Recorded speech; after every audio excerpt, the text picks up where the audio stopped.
So now here's where the rubber meets the road, and I'm going to say that again during this section. But we are about to bring our second guest to the show of what we call our Paper House Network invasion of Season 2, Episode 2 of the RUS GUTIN Experience here on Zoom, presented to you by Philly Comedy Club. Oh, wait, hold on. No. Stop talking, clip. I was not ready for the clip to talk. Let me tell you something. This is called show business. Okay? So one day I'll get a fucking producer who will do this stuff for me. Okay?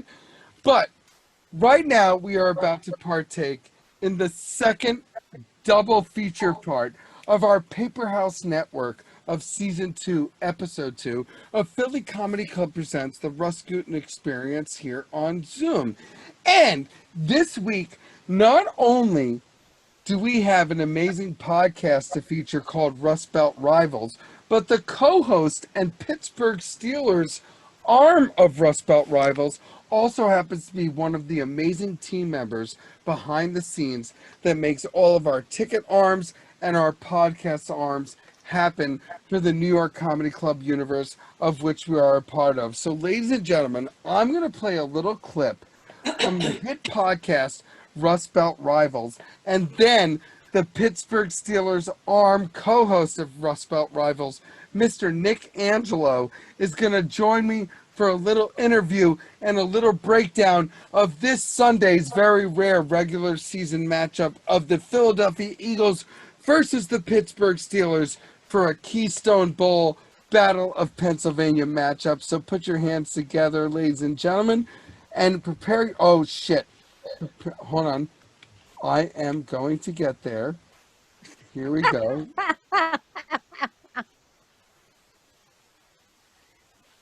I'm going to put that to full screen. Full screen. And then I go to the show. And then I go to share. It didn't work. We're going to try one more time, Nick. And then in post, I am going to fix this. So, I go down from there. Fucking A. Here we go. I'm going to put this to this. I'm going to play a clip from Rust Belt Rivals, and then for an awesome interview, we are going to welcome your guest to break down Eagles Steelers, Mr. Nick Angelo.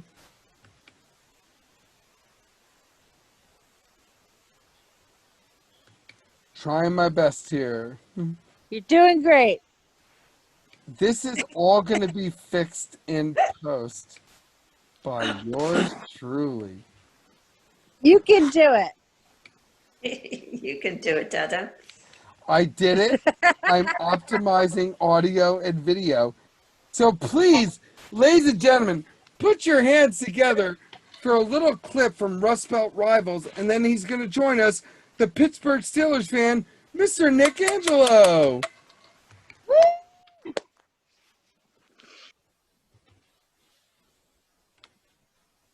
Time. Well, first off, the Giants are trash. We said it last week. Everyone knows it. If you have two eyes, or even just, you could just smell them. That's how bad they are. Are they worse than the Jets? I think so. So, in the battle of who's worse in New Jersey, I think the Giants are worse than the Jets. And Daniel Jones does not look good. And to your point, he should be worried about his starting job. If Dwayne Haskins is getting benched, he's got to be next. Now, Dallas, holy smokes, bro.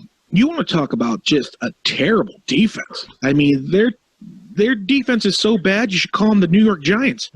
Like, they're so bad. They got absolutely gashed by the Browns last week. They're always playing from behind. That is why Dak's fantasy numbers are out of this world. Listen, I know I was wrong. He's not a bad quarterback. But he's not the greatest quarterback either. Those numbers are inflated. As for the pick, I'm taking Dallas just because the Giants are just that damn bad.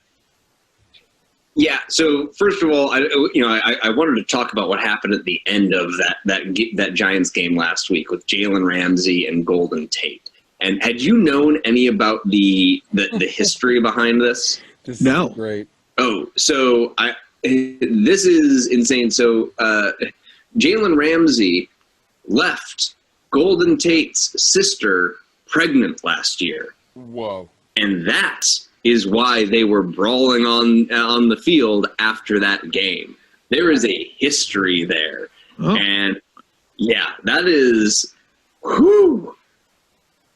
This season, 2020 is a little bit of everything. Man, was that game on Bravo last?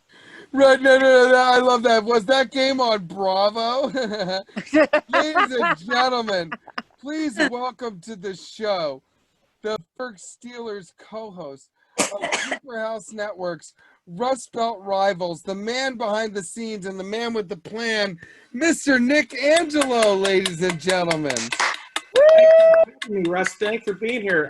Listen, I was listening to the show, and I'll tell you what. The day Santa Claus comes down your chimney holding your son's gifts and your son starts booing him, that's when you got yourself That's right. an anything. No. And then, listen, this is true. We're going to tase him, and then we're going to kick him while he's down. Okay? While he vomits and shits on himself. There it Don't is. tase me, bro. And then we just fucking Goodfellas stomp him, you know? Like, we just fucking, you know, I swear to God, I'll paint a few houses in my time. As James said about Ed in Gotham. Oh my God, that was classic. Nick, I am so glad that you were here tonight and that you've enjoyed the program. And like I said, I will fix all of my technical issues there in post. Now, Nick, not only are you one of the amazing team members behind the scenes of the New York Comedy Club universe and ticket platform that makes all of the fucking cogs in the wheel work, okay? You are also one of the producers over at our sister digital platform, Paper House Network, that features the Commissioner of Comedy, but also an amazing sports-centric podcast that you are the co-host of called Rust Belt Rivals, where you and your buddy Simon Siegel go at it because you are a Pittsburgh Steelers fan and he is a Cleveland sports fan. You're a Pittsburgh sports fan. He is a Cleveland sports fan. And you guys go at it full force. And the thing that I love about your podcast, Nick, is that I feel like that is one of the lesser talked about regional rivalries, you know, in sort of the national conversation and stuff like that. So I think it's a really cool inside look. So my first question to you is, what is the origin story? How did Rust Belt Rivals, the pod, come to be? Well, so Simon and I are really good friends. We're best of friends. And when I first met him, I had just moved to New York. And I first met him, it was right during the decision when LeBron to take his talents to South Beach. Wow. So we're in a room together with a bunch of people. I just started the job. He's there. We're talking. Someone says, "Oh, you're from Pittsburgh." I'm like, "Yeah." And they're like, "Oh, well, Simon here's from Cleveland." I looked him right in the eye. I go, "Hey, sorry about LeBron, man." And everyone thought I was talking shit. Everyone started laughing. Everyone was like, "Oh!" And I was like, you just threw it down. Like, I later had told him, I was like, "No, I was being serious because as a sports fan, I understand the pain, and I was legitimately giving my condolences to you." And but it was interpreted yeah, in a different way. yeah, and I let it go. Everyone else was like, "Oh yeah, you got him." I was like, "Yeah, okay, I got him." But I was like, "No, No, everyone went Chris Tucker, but you're trying to be like, you know, Dr. Oz about it. You know, you're trying to be Dr. Phil. We've been really good friends ever since. We're, you know, obviously diehard football fans. What a meet cute. We're, you know, I think our hatred for the Ravens is what really unites us. Wonderful. So we just decided, you know, let's, you know, everyone else has a podcast, why not? So we started last season. You know, we kind of felt things around. You got into the podcast world, and now this season we're really kind of, you know, getting our feet underneath us and really getting a groove. Well, I think it's great this season just because you guys are undefeated, basically, and the Cleveland Browns are absolutely, doing things that they haven't done in at least 12 years. So I think that it's actually a really great time for you guys to be sort of accentuating, like I said, this sort of regional rivalry that people don't talk about as much. There's many rivalries that people talk about, but yours is one of the lesser talk about. So this is what I was going to ask you. Confession time about the podcast.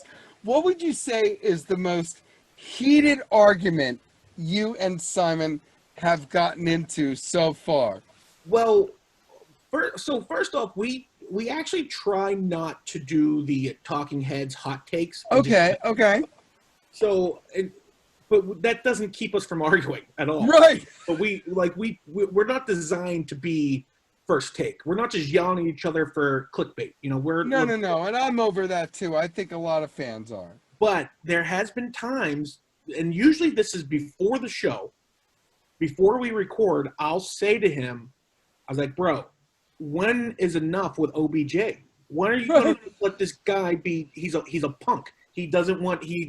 Thinks nothing of himself. He's in it for just himself, and Simon gets so angry. Russ, Simon gets so angry that I feel like I'm going to lose my friend. No, I've heard some of it. He defends him like they went to Sunday school together. Yeah, you didn't go to LSU with them. What are you you don't know? Right. I mean, we just were you even invited to his birthday party? I don't think so. Yeah, come on. I mean, you don't know this dude, but he gets so defensive. And I will say this though, if he wasn't so charismatic on those progressive commercials, I'd probably talk shit about Baker Mayfield. But I just like the guy. You can't not like him. And his wife is a treasure, and they do a lot of things for charity.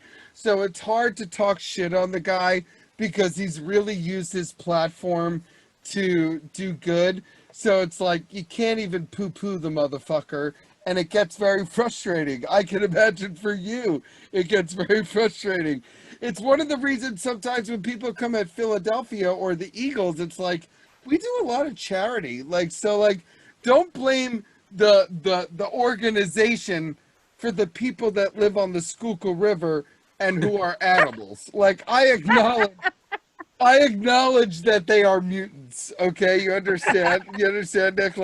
I understand. I'm from South Jersey. We live in houses. They live in huts. I get it. But we all root for the Eagles. Okay. Russ, I do have a message from Simon, though. Oh. He wanted me to relay this to you. He says quite emphatically that he stands by the Browns' decision to pass on Carson Wentz. He wanted me to relay that message. Wow, very hurtful. And at a time like this, when his completion to interception ratio is so devastating when you see it on paper, but you see the kid doing such amazing athletic things. He's still doing them with no-name receivers, but yes. But that is revisionist history and absolute bullshit. Okay, I also want to throw that. I want to throw that fucking Tinder. Absolutely. And I will say this though: when the Cleveland Browns beat the Eagles in preseason the year after we won the Super Bowl, I had never seen people so happy in my life, and I had just seen the Eagles fans win a Super Bowl. So I have to tell you, when you guys beat us in preseason, tell Simon, when they beat us in preseason, it was pretty demeaning because you guys celebrated way harder and not one of your fans ate horse or dog poop. So they are in the lead. Okay. Well, when you're in Cleveland, you need any reason to celebrate. And as for ingesting dog shit, they are right on Lake Erie. So and there's welfare queens, and you got to get your protein intake. So number 3. Now, Nick, as I have told you, many times. This is more of a side topic. You and I get to work together because we're sort of part of this New York Comedy Club universe. So we're always like, hey, can you help me with this or can you help me with that? And you were so amazing at putting together the logo for this series and other things that we've had to do during the pandemic, okay? But most of our text conversations generally end with me expunging my hate for the Pittsburgh Penguins star player, Sidney Crosby, who I hate with the fires of 1,000 suns. I find him to be the most unsportsmanlike little asshole that I've ever encountered, including in Pop Warner, Little League, or you name it. And he refuses, like Tom Brady with Nick Foles, to shake hands with people after he loses. So, Nick, my question for you is generally, why is Sidney Crosby such a whiny little unsportsmanlike bitch boy? Oh, Russ, all those nice things I just said about you, just go right. Right, no, all of our text conversations are good, and then you're like, Russ, you just ruined it. I gotta go. Yeah. Hey, fuck you, asshole. Listen. That happened when he was an 18-year-old superstar. Get over You're it. right. You know, for a Let franchise he that hasn't among won us anything in without years, sin. you guys still live in the past, I guess. I don't know. I guess you're right. Now, I would agree with you, except about 2 years ago, he did it again. But I do agree with you that if I were to ask myself as an 18-year-old person, was I sportsmanlike at New York Comedy Club way before our boys, Emilio and Scott, owned it? Because, Nick, I will tell you a funny story. I was 19 years old performing there, so I had to stay outside on the street unless it was my time to perform. But when they brought me into the green room, there was all these older, comics or whatever, and they're like, what is it, bring your kids to work day? And I was like, yeah, my dad's going to be right back. And then they're like, Russ, you're on. But I went to theater school, so all the audience was there for me, you know what I mean? And I have to tell you, I did not handle winning that night sportsmanlike at all. Okay, I went back into the dressing room and I was like, you like that? You like that shit? So I don't judge Sidney Crosby one bit because I was not gracious, and it was something that I learned over time, but not in our text exchange. Okay. Yeah. I will. Now, our text exchanges always start off very nice because I'm such a huge Andrew McCutcheon fan. no, Great yes, author of my generation. thank Down you in for Philadelphia. Andrew Starts McCutcheon. it starts off so lovely, and then ends like, all right, Russ, I'll talk to you when I talk All to of a sudden I get so aggressive, but I want you to know that where I'm from, at least just so you know, and I'm sure in Pittsburgh it's the same way, it's a way of expressing affection. The more aggressive I am towards you, or the more racial epithets I use towards you or your heritage or religion, is generally a reflection of how much respect I get it. and admiration I have to you. And I was just telling you before the show, I love, the Pittsburgh Pirates were so much better than the Phillies back in the day. And I hated Barry Bonds. And when I used to go on JCC field trips to go see the Phillies play with like 18 fucking Jews who can't play baseball, Barry Bonds would just own us. And it was original Barry Bonds, not fathead steroids Barry Bonds. Now, Nick, we're starting to get to sort of the last leg of this. Now, the reason that you and I appreciate your suggestion too, reminding me because we had talked about it, this is the perfect week to have you on the Russ Gutin Experience, because this Sunday is a very rare regular season opportunity for the Eagles and the Steelers to find themselves meeting each other in a matchup on a regular season gridiron situation. Okay, it usually happens in preseason. Okay, and fans like us around here and where you are, We call it the Keystone Bowl. We call it the Battle of Pennsylvania. There's only one room, there's only room in Pennsylvania for one champion. And when I was growing up, you guys were pretty much the champion.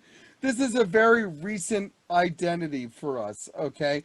But this Sunday, the Eagles meet the Steelers in a regular season matchup, and you are the Pittsburgh Steelers co-host of Rust Belt Rivals. So, my first question to you is, because this weekend always has, that extra juice, right, Nick? Don't you think that these games, even in preseason, always have a little bit of fuck you attitude? I think so. It's Wawa versus Sheetz. It's hot dog versus cheesesteak. It's a big deal, okay? So my first question to you before we get to this week's particular game is, what is your favorite Eagles versus Steelers game or memory? Because in our lifetime, there's been quite a few. Well, first off, if you look back at the record books, the Steelers do not fare well against the Eagles. The Eagles have the Steelers number. That's just fact. Well, in the last 20 years, that's what I sort of dug into for this segment. So I don't really have a particular moment, but I will share this. It's the 2004 season. And, I'm not saying this to throw some digs at you, but this is, you asked. No, that's when I moved to LA. Give it to me. I watched that. I remember that whole season. I'm a Penn State graduate. So I was living in State College, going to school there for 7 years.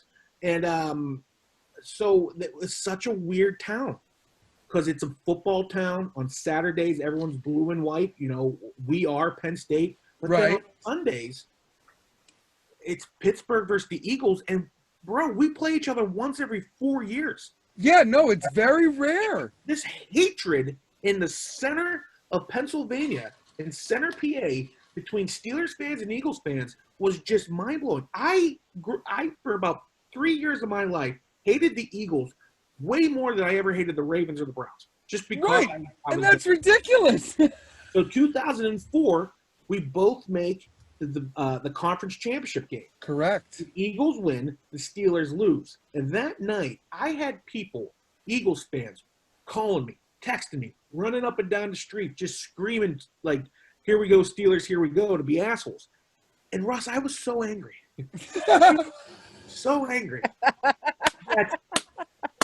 This is how angry I was. Well, that's the main emotion that we elicit from people. It's anger. I became so angry that I had to do something that I thought I would never in a million years do, and that was root for Tom Brady and the Patriots in the Super Bowl. Oh my God, Nick, you were the guy with the camera at our practices. This is breaking news. Hold on, I gotta tweet this. Hashtag. I put something in Donovan McNabb's drink. That's why. Oh my God, that's why he threw up. He pulled a Willie Beeman. He pulled a Jamie Foxx Willie Beeman. Yeah, that's right. That's right. No. Me and Dara had just moved to LA, so I had to watch the Super Bowl at my friend's apartment with all of these, they don't even watch football, motherfuckers. I mean, and this is like my whole life is dependent. So it is a very traumatizing experience. So now that I know you were the one that made Donovan McNabb throw up, yeah, I will dedicate my life to a vengeance quest I will against you and your loved ones. It's no big deal. It's no big deal. We were in a high-rise in a apartment complex at Penn State, and during the halftime show that Super Bowl, Paul McCartney performed. And at the end of it, the Eagles were losing, so Eagles fans were very quiet. And at the end of that time, I opened up the window and I screamed for hundreds of people to hear me. I just screamed, Beatles, Beatles! Oh, no. So much trash got thrown Oh, out. you're lucky the place didn't get set the fuck on fire. Yeah, okay? it was because of that. After the game, I kept to myself and just walked home and didn't say a word. That's funny. And I have to tell you two little side notes. One, a great friend of the show and one of my best friends in real life, who I call my actual big brother, is a man named Drew Kilcoyne, who you can look him up on IMDb. He's an amazing editor in the movie business, and he went to Penn State. His father went to Penn State. His grandfather and great-grandfather went to Penn State. So I grew up with Drew in South Jersey, but when we both moved out to LA, even though on Sundays I was the leader of the Eagles crew, on Saturdays I was lucky enough to be part of the Penn State alumni crew there in Los Angeles. So it's a big shout out to Uncle Drew Kilcoyne, and the fact that Nick Angelo is a We Are Penn State motherfucker is so exciting to me, because it has a special place in my heart, and I won't hear any of the negative talk about Penn State at all. So we are, and God bless you.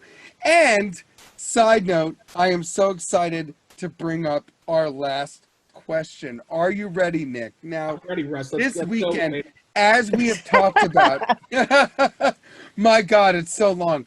This week, on Sunday, is a very rare regular season matchup between the Eagles and the Steelers.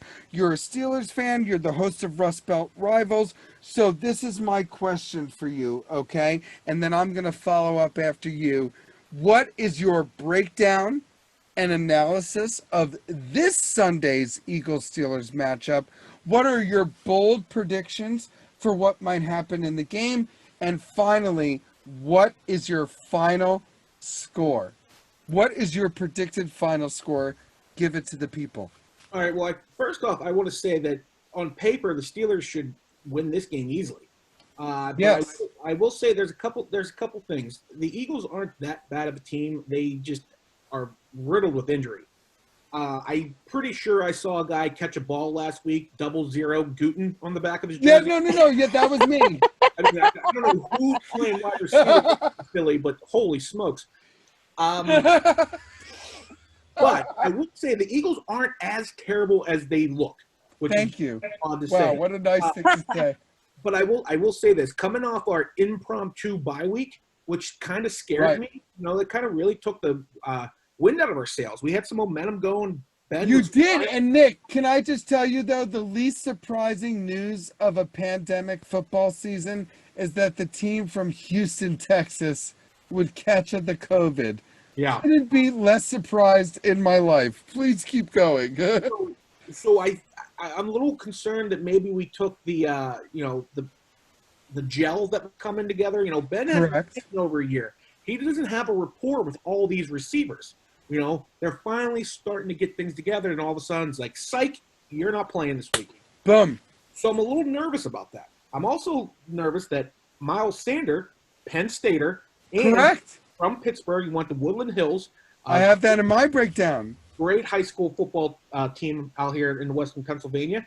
I think he's gonna show up. I mean, that's a tough defense to run against, but he's going to have. If you're a fantasy guy, I think Miles Sanders is going to have a nice game in the passing routes for sure. Absolutely. So I'm a little nervous about him. But what it's going to come down to is the big guys up front, and you can mark my words. Whoever wins the turnover battle and whichever team has the most sacks, Eagles front four can get to the quarterback. Always. If they can get to Ben, and our offensive line has been shaky, if they can get to Ben, look out. This game might not be the way we all think it should be. However, Bud Dupree, TJ Watt, they're on the other side too. That's correct. Yeah, no. Anybody with the last name Watt, I want no part of it. So basically, whoever gets the most sacks, and your offensive line and my offensive line are in for a long afternoon, and whichever quarterback can walk off the field is probably going to be walking off with a victory. I think it's going to be Ben and the Steelers. I think it's going to be a low-scoring, ugly kicker duel. I wouldn't be surprised if this game ends up being, 24-14 Steelers. Ooh. In a game that's going to be way too close for comfort for Steelers fans. And I think Eagles fans I think you guys are going to be pleased with your performance, but I just think if you guys get down and you have to pass, Carson Wentz might want to start. You might want to start buying those Jalen Hurts jerseys because Ooh, oh, it cuts so deep. Now, Nick, first of all, give it up for Nick. That was an amazing analysis and breakdown. And I know that you write for some of the sports digital networks in your neck of the woods, too. You really know your shit. Now, Nick, you brought up a bunch of things that I happen to have here in my notes here, too, which is, first and foremost, I do think that you have the factor of a Miles Sanders. He is from Pittsburgh. He's a product of Pittsburgh. You guys have produced so many amazing football players over the years. So I do think that he is coming in with that extra juice. I will also say this. You brought this up as well. The Eagles' defensive front is absolutely amazing. Now, me and Dara have adopted Brandon Graham as our baby boy. She even got him to do a cameo birthday message for me. But we love Fletcher Gonna Get Ya. We love Brandon Graham. But what we've noticed about the Philadelphia defense is that they have done a great job this season of having depth and rotating that depth. So the problem for you guys is on the right side of your offensive line.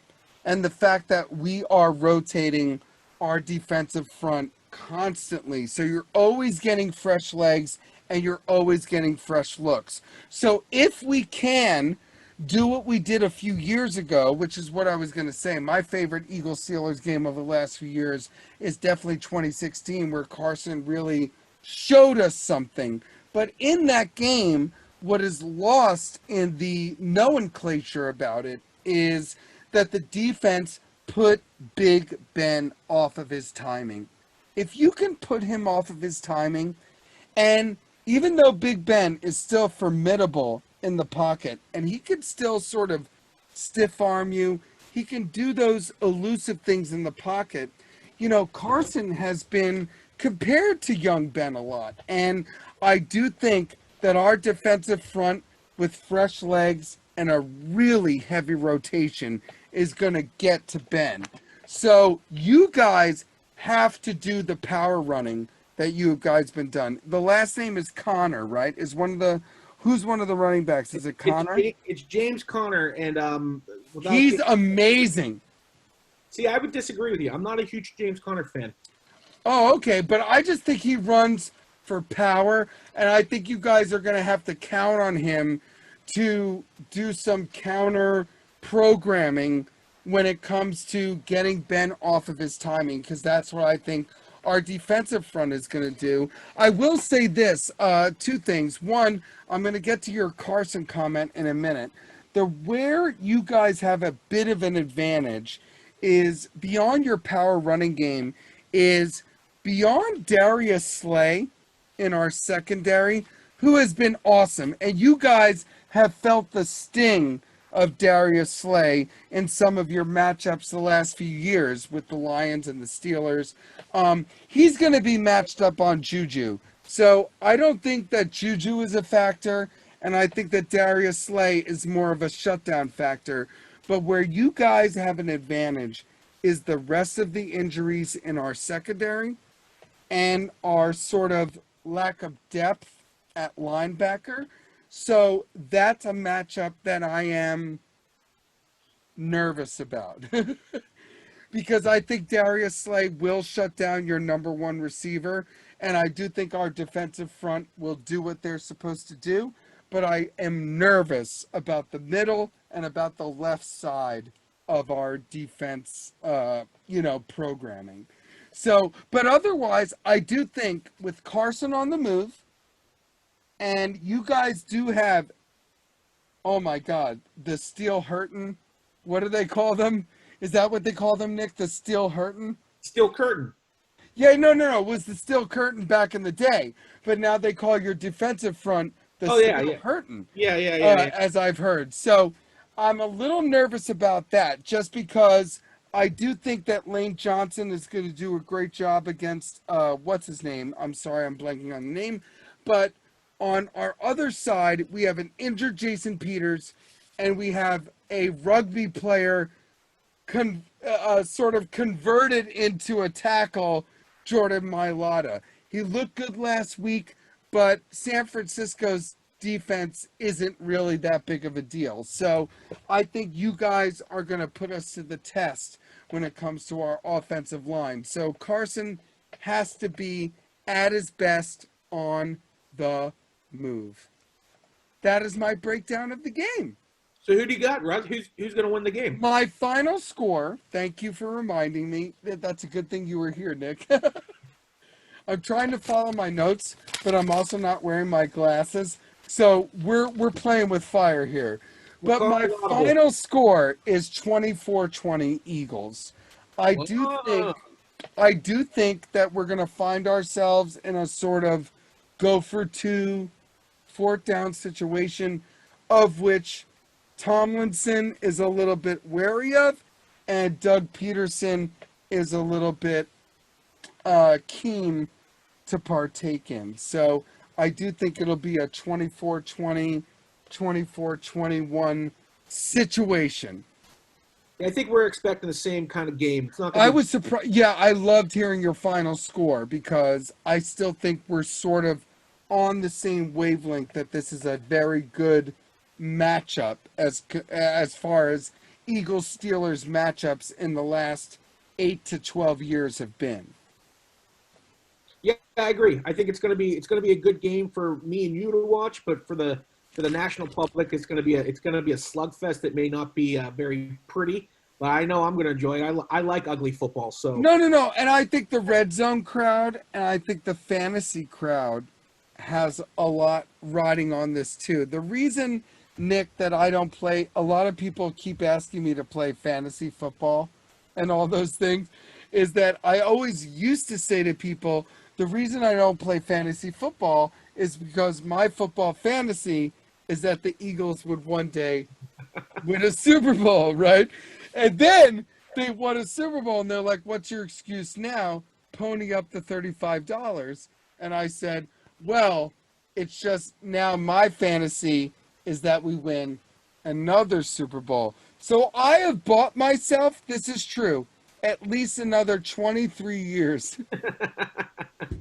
of never having to play fantasy football, because how can you not get a crick in your neck watching all of those, and this is in the old world, but watching all of those TVs at the sports bar. But now you just watch your tablet and your phone and your computer. So yeah, it'll ruin your life. It'll ruin your life. I just follow one team. You know what I mean, Nick? It's one team per sport seems like enough for my heart. You know, you got the right idea, Russ. It's the right idea. Fantasy football is definitely. I love it and I hate it all at the same time. It's not for me, but I do have many friends who really do make a living at it. So I do wish that I did have some inclination to do it, because as a Jew, it feels like there's an income stream there. But but otherwise, I only care about being disappointed or appointed by my Eagles on Sundays. So I can't tell you enough how much I appreciate you joining me tonight here on Season 2, Episode 2 of the Philly Comedy Club presents the RUS GUTIN Experience here on Zoom, and we welcomed our Pittsburgh Steelers co-host of Paper House Network's Rust Belt Rivals, Mr. Nick Angelo. And you can like and subscribe to Rust Belt Rivals right now on Paper House Network, Spotify, Stitcher, or iTunes. Nick, I wish you no luck this Sunday. Thanks for having me, Russ. It's always a pleasure to see you. And next time I'm in Philly, you're going to take me out to get a good cheesesteak. Nick, no, before the pandemic, we were talking about going to Philly's Pirates. That's right. So I just want you to know that next Wednesday, I am going to Citizens Bank Park to pick up the cardboard cutout of me and Rocco that I had there. But Nick, I am saying this on the air before God, Jesus, and everybody else. When the world goes back to normal, when the Phillies play the Pittsburgh Pirates at Citizens Bank Park, you will be my guest, and we will eat every fucking food that Citizens Bank Park has to offer. Well, I'm down for that. You know it, Father. I love you, Nick. Thank you for joining us tonight. Give Thanks it up for for Nick Angelo, ladies and gentlemen. And that's for editing. I keep clapping.